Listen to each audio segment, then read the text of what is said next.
You ask Tiger to solve. This deals with linear equations with one unknown. The final result is p equals -672. Let's solve it step by step.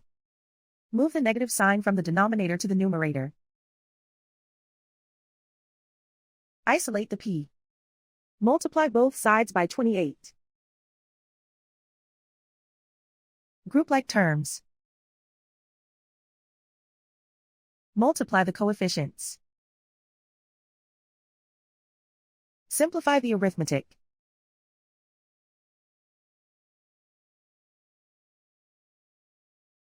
Convert the p into a positive number.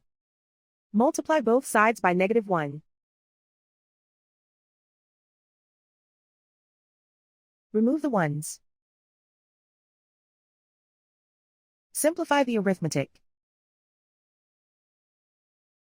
And so the final result is p equals -672.